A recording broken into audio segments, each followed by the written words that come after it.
I help people every day that's not my kid. I help families, church, I help everybody. So when it came to my own, I knew to call to make sure inpatient treatment was available.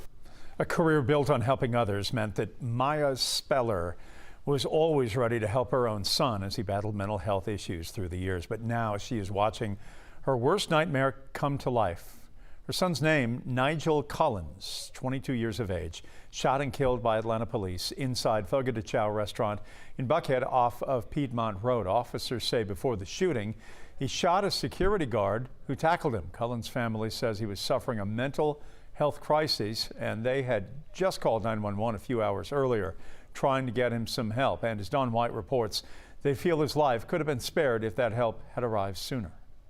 I need the EMS to come and get him. I don't need police. And I want to make sure if they do come, that they're trained. I'm a doctor. My son is inside.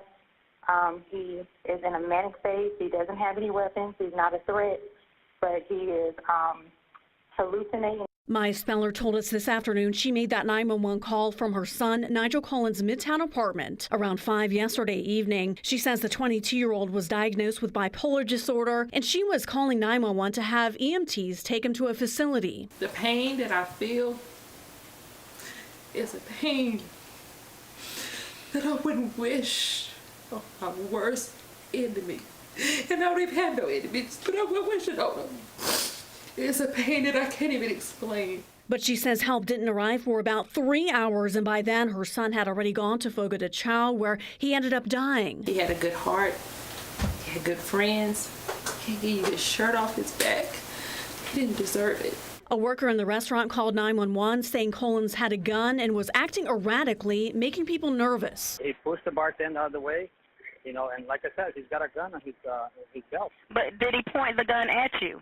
That's what I'm saying. Did he threaten you with the gun? He did not point the gun, but he's yelling at everybody. Atlanta police say when they responded, they found Nigel Collins in the bar, but he resisted. An officer tried to tase him, but it didn't work. Then police say Collins pulled out a gun and started firing it inside the restaurant. A restaurant security guard was shot, and officers fired back at Collins, killing him. It's unclear if police realized Collins was suffering a mental health crisis and made the connection to the 911 call his family had made hours earlier in Midtown.